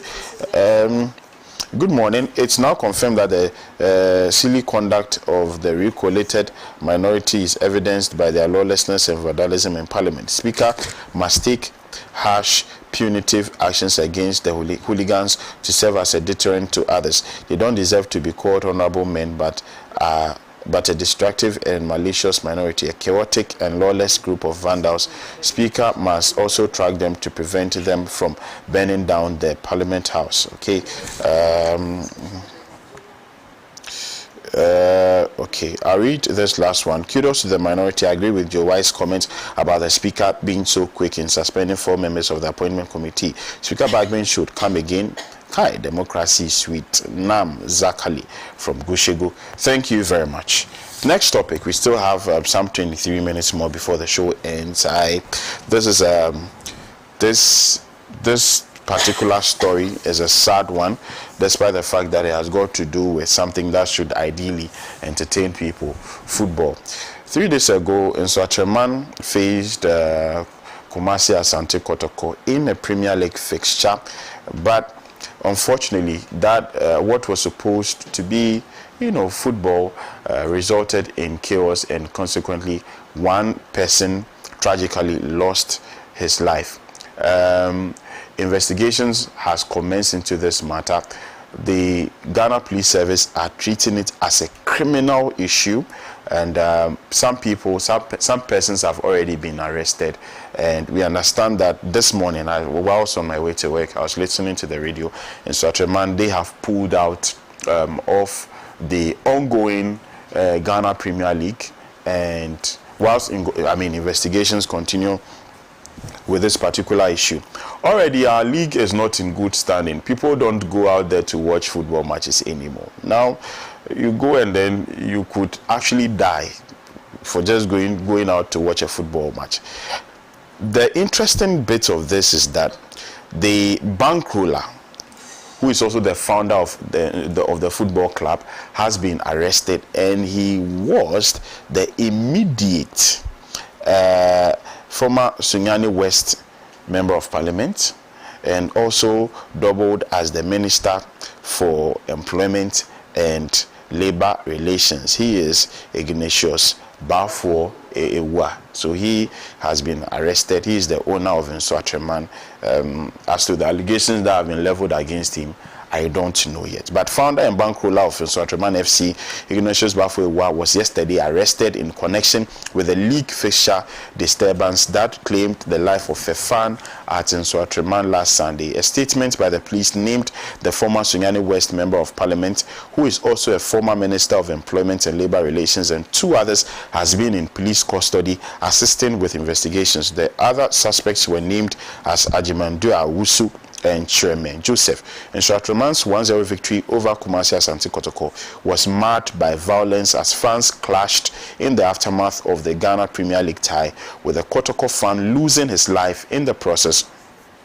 Police sources said a search of Owusu's residence. Oh, by the way, Owusu is not the MP. It's one of the people that have been arrested. A search of Owusu's residence led to the discovery of 2 dresses with suspected blood stains and an MP23 pistol loaded with 15 rounds of ammunition. The Inspector General of Police, Dr. Dampare, is said to have personally reached out to the bereaved family and the leadership of Kumasi Asante Kotoko, offering condolences on behalf of the police service. He is said to have also assured them of a thorough investigation to bring the perpetrators to justice. To ensure a swift and comprehensive probe, a special team from the Criminal Investigation Department headquarters has been deployed to support the Bono Regional Police Command in its investigations. The police have since urged the public to remain calm as they work to unravel the circumstances surrounding the incident. Meanwhile, Nswatreman FC have been left without a home venue following the Ghana Football Association's decision to ban the Nana Konamansa Park indefinitely after violent clashes during their recent match against Kokum. And I'm a football fan. I follow football, except that my interest in Ghana football has waned, and this may be one of the reasons why I can't name 5 players. I support Accra as a folk. I can't name 5 players of Accra as a folk, and I'm sure it cuts across. But these are some of the reasons why people won't go out to watch football matches again. You go out to watch football and then you die. But let me also state that there's precedent, and it appears that the Bono region particularly has gained notoriety for such, hooliganism and violence. Yeah, in as far as our football is concerned. Haja, briefly, if you can touch on this. When I heard Bono, I panicked yesterday because one of our young WAFA member is a regional minister. And really is Ahafo. Yesterday I spoke with her, Charity Gardner. If you are watching us this morning, good morning. So I said, football is the passion of the nation. It's what entertains, and we don't even know political party colors when we are watching football. It brings us together. So if my daughter or my son wants to go and watch football, and only the dead body will be brought to me in the house, then the league of this country, Ghanaian Football League, will suffer. Will suffer. I was going to ask you, who won that match? Kotoko won. Or is it Kotoko? Is it not Nswatreman who won one? No, Kotoko won by a lone goal. Then we had it. What I read, it was a such. Yeah. I think such a man won by a lone. So you won. Then why do you kill? You see, you won the match. It isn't you didn't win the match. And what was the point? Why should you even kill? Why should you go with cutlasses and hoes and machete, knives to the stadium? I'm a football fan, as you said. In the 80s, 90s, I can name from the goalkeeper of Hasselhoff to the number 7. I can name all of because I'm a football fan. I go to the stadium. I stopped going to the stadium after the stadium disaster. I stopped going to the stadium after the stadium disaster because my mother, I remember that time she was alive, she called. She had this telephone in her room. She called my brother's phone to find out whether I went to the stadium or not. That time I was staying with Bramus. Bramus said, oh, Bramus, I went to the stadium. I refused to go. So when I was watching Carl, is it Carl Tufo or something? Mm-hmm. Yeah, Carl Tufo. You know, he was on live TV. I remember Metro, and was announcing 9 people dead. Oh no, I cannot continue. I think that even affected his contract with Metro because he walked out of the live program because he couldn't stand the visual thing that they were sending from the scene of the tragedy. That was 9th May 1990 something. 2001. You see, so for me, I'm happy they said they've withdrawn from the league. They should be banned forever and ever. It's terrible. They should be banned forever. I did not read the previous one that was committed in the Bruno regions. Because I stopped listening to football when it comes to Ghana League. Because when the Shamukwes, when the Ado, when the Friye, what's the name of that lefty from Kotoko who can cross the ball from 7 and before you realize it's in the name. We had Dombote. No, Dombote. There's this short guy in Kotoko. Yeah. And there's Alaji Wowo. That time I could leave school in Kumasi. Actually, they were playing football on Wednesdays. You know, Wednesdays and Sundays. Wednesday at times I'll miss class, especially if House of Folk are in Kumasi. Mm-hmm. I was a football fan. 1992, I went to the stadium to buy a ticket at 7 a.m. to watch Kotoko and Haas. If you remember that day, it caved in. Kotoko and Haas match, 1992 or something. Either that one caved in or it was Ghana. Is it Ghana or Algeria? The one we won here and then we went, they put water on the pitch and we couldn't control the balls. We're football fanatics. But now, the league is not entertaining. It is not interesting. And then you allow your son or daughter to go to the stadium only for the dead body to be brought. I think we should condemn it in no uncertain term. Now the owner of the club has been arrested. Yeah. There's some allegations that we read online. I just pray and hope that it is not true, because as somebody who has served in Ghana's parliament for a long time, ministerial position, you should live by example. I'm not judging him because there's no investigation are yet to commence, but I think leaders. You know, if you look at this, if you go to stadium, you see people controlling their supporters. Do this, don't do that, and so on and so forth. The Ghana Football Association took a decisive action, but I think that enclave, that stadium, if we have some animals to go and rear there, we should take it there and rear, because it is not fit for purpose. If human beings will go there and die, then let's, because even that area, I think there are problems with Fulani herdsmen grazing in their farms and everything. They should just redo it. But we have places like that in US and Britain where you have the way they do it in such a way that they rather go to the bush and bring the grass to their distance too. Because what has happened there, somebody will say, I dream for hankali be duka. What kind of barbaric act is this? And then the man just married 6 months ago. Meanwhile, he has 4 kids. So you've killed somebody with 4 children and a wife. If you see the video, the pictures, if you see the way the woman is wailing, you won't look at it again. You won't look at it again because the husband traveled to Puno region to go and watch football. Yeah. to go and watch football. Particularly the Bunu region is gaining notoriety for that. Supporter of Kotoko. He's a popular person. He's a known person. Sometimes reporters go there and you are not allowed. You are not allowed. Commentators go there. You will not be allowed to enter, because I mean they've made the whole place so like why if they were not allowing, so why should even Ghana Football Association even wait for this that's what they do. They should a female journalist went there to report. So if they didn't allow her entry. I mean, simply because they said she was in a menstrual period, and that it could bring. How did they know? Did they put a distinctive? That one is even against her human rights. It could bring bad luck to them if she's there. It is terrible over there. I mean, what? Yeah. I don't. But how did they know? Did the journalist announce to them that she's in her period? Maybe this is serious. Maybe they have some magnetic eyes that they can look. I had a good supporter, but I'm not a fanatic. I just follow football.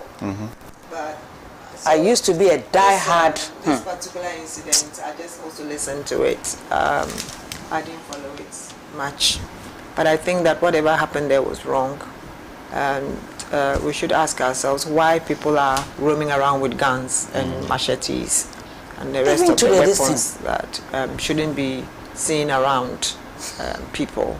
He was actually stabbed. Yeah, so he was stabbed, and the person actually had, the mindset to go back and remove those things and probably come back to the stadium or something, or go and hide somewhere.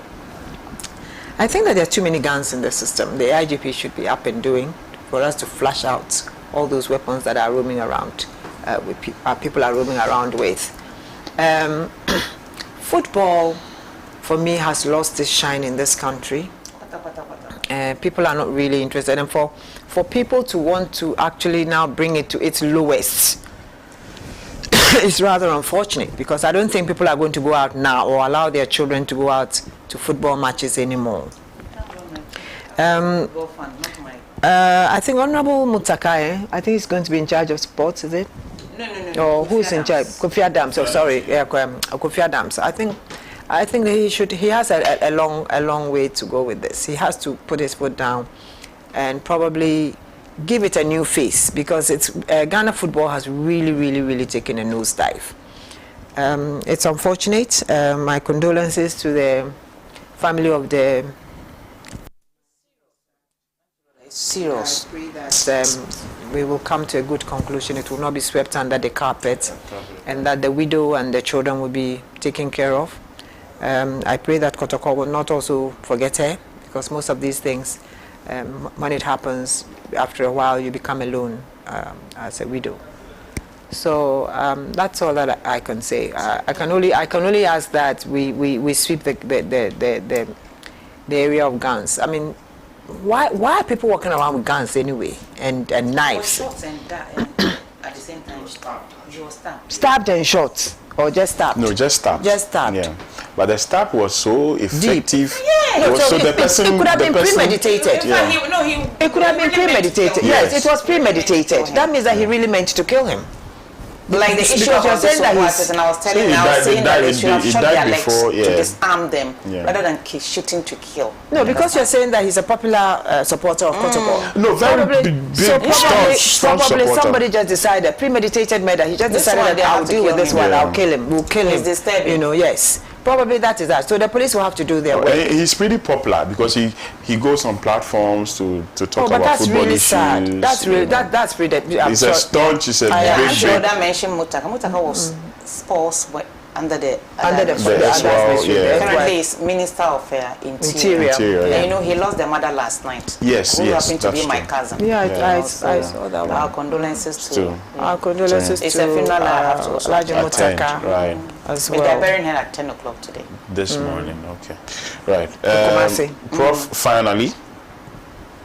Well, I want to use the opportunity to express my condolences to the family and then all the fans in Kotoko for these great loss. It's quite unfortunate that football an activity that normally would bring people together, an activity that rather breaks boundaries that we put ourselves in, but rather brings us together, should end up in this in this manner.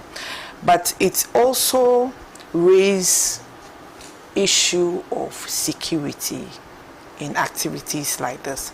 I'm not too sure when or where the incident happened, whether it happened in the stadium or after the match when people had moved out of the stadium. I'm not too privy to that. But I think that it's also important that if there's a mass gathering like that, there should be some security check to make sure that people...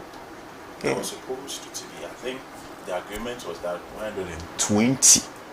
So if you are sending 120 policemen to a football match like that, and it doesn't happen, it's not as if it happens with all the other matches, just this one, just Bunu region, because that's a that's a place where these things, yes, very, very volatile place. It's a flashpoint.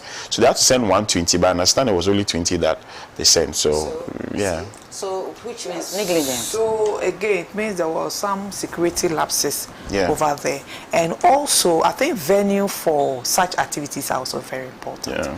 If it's known that that venue is a flashpoint, I think the people who planned the football match should have considered that also, because for them to have asked for 120 security personnel, it means that it's a known spot, or it's a known area for such activity. And so in such instance, they could have changed the venue. But I would just want to state that it's important that gathering of that nature, security measures are put in place to make sure that people do not bring any instrument or any tool that can be harmful to anyone. Sometimes you just answer, you just ask yourself, why would somebody want to, kill somebody because of maybe an argument or because of sports? It's just unwarranted. And I think that the Ghana Police Service have done well by arresting some individual. But I want to say that they should not again use more than a year or 2 or 3 to come out with a final investigation as to who is behind it and what is the person's motive. Because if some of these things go unpunished, it will encourage and emboldens others to do same. If we encourage such things, it will come to a time that, individual, when there is a match, you just have only players on the field and nobody will be willing to, attend such activity. I, for instance, I'm not too fan of going to stadium to watch football, and especially when that disaster happened. And so this again should not remind people that they should not attend such activity, because if that happened, it means we are gradually killing sporting activity in the country. And so it's condemnable. The perpetrator should be arrested and should be punished severely for that act. But I want to also say that the Ghana Police Service is also mandated that in an activity like that, they should provide the maximum security that is needed, so that miscreants like that should not be danger to the general public. So they should be dealt with according to the law. Yes, I was just asking you whether you have the stadium. Do you have a picture of for us to see how the stadium looks like? The stadium cries, not even... It's not even up to the standard. No. It's not up to the standard. It's not. Because I don't understand. Anti-Road, that's what I was telling you in 1992, when in Yeneba Estate. I went to the stadium to buy tickets, 7 o'clock, or as you know, House Kotoko. You know these Kuala people, there's this fair-colored guy who is a House of Folk agent support. He's a supporter of House of Folk. I don't know his name. He has a for Waz or something. It's Kuala. Some fair-colored... I got there, and there's this woman from fire service. They man the entrance. 7 o'clock, I didn't get a ticket. 7 in the morning, I didn't get a ticket. That was the kind of love, passion. So this man was walking with some booklet in his hands like this, selling to House of Folk supporters. And I was in a red Lacoste and a green skirt. So the woman said, she said, oh, no, I'm giving for House of Folk supporters. He's selling it to them. Because I was in red. So the woman spoke Ghana, because we are all in Yaniba. He said, say, you don't know her. House of Folk, when House of Folk won, that time we'll form this, we'll march from the junction to Laboni Junction. Then we'll march back because of excitement. So the woman spoke with him, and he gave me 2 tickets for with me and my late sister, Sanafisa. She's also die-hard House supporter. But do you think I will go and buy a ticket and go to any match in this country again? No! Ghana, Algeria. As I see by a Kotoko in Kumasi, we go to watch. But now I don't even watch them on TV. I don't even watch. Because it has sunk to its lower. That's where what's the name GFA boss? I don't know what, not GFA. What is he doing? Kurt. The football has gone bazaar. If he's watching, under his leadership, there I have. We didn't even qualify for AFCON. No, we didn't even play in a good game. Aye. We didn't even win a single match. Look at a country where when they are playing, everybody has to do something else. And when you hear goal, before you turn, before you run back, you run back. All right, because everything has turned into something else. You have to know somebody before you be able to play in Ghana Black Star. Formerly, it was not like that. When we used to go to the stadium, once you are good, you play. You remember Nyahota Maklo when he sacked all the players of Accra House of when you're growing in by a state. That was 88, 86. Here's a situation where people are now you remember young had musical youth or something, they named them. The political elite are now owning clubs, and they want to make sure that you know them. Oh, let me tell you one story before we go. You know when Shamoko died? That time, this football commentator, the one with Sports Writers Association, Kobna Yeboah, we used to go to Sunrise Hotel, Mr. Mike Egan's hotel, that time, CPP, that's our person. You go there, at least you get some laku there. Then he was going to show Shamokwe what Shamokwe did, and then he bought Shamokwe when he was given that red card. Remember when he powdered his face, one of the matches, he Kotoko, and then he showed him. So he showed that one. I was sitting at Sunrise when he came. He used to come and play tennis. When he came and greeted, I didn't. Then my Gigan said, "Oh, I'm missing Minchiano." I said, even if you're going to show Shamokwe all what he did, he was given a red card. Either Metro, what they call that, apart from Black Star, something, Metro, something. What's the name of apart from Black Star? Black Meteors. Black Meteors. That they showed him the red card. That was when I became a friend to community. I would say, hey, see me in my House of Folk. You see, that kind of thing. That was then. But now if they're playing, who cares? Nobody is interested. I was a Black Star will be playing. I'll be eating my fufu. At first, I will not be able to eat. No. Why? We won't wrap up. We're wrapping up. Our time is up. But I mean, there's someone I'm looking for. Please, if you all can help me, those of you watching, please, if you can display her picture on the screens for me. I'm looking for her. Please, she has not done anything wrong. It's not as if she has done something wrong. If Frank can display a picture, she goes by the name Auntie Christie. So this is Auntie Christie. We understand she lives around McCarthy. So if you live around McCarthy, or if you know her, this is Auntie Christie. Please make sure you contact me 0243 526 996. I have a very important piece of information to deliver to her. Very, very important. An information that could help her very much. And so please make sure if you find her, if you know her, make sure you contact me 0243 526 996 so that I can deliver the message. Auntie Christie, that's her name. Thank you so much. Right, our time is up. Thank you, Auntie Rhoda. Thank you, Hajia. Thank you, Prof. We congratulate her for her. Yes, Mamiama Prash. She's on GTV this morning, whilst we are also here. Right. Thank you so much. I'll see you same time tomorrow. Bye bye.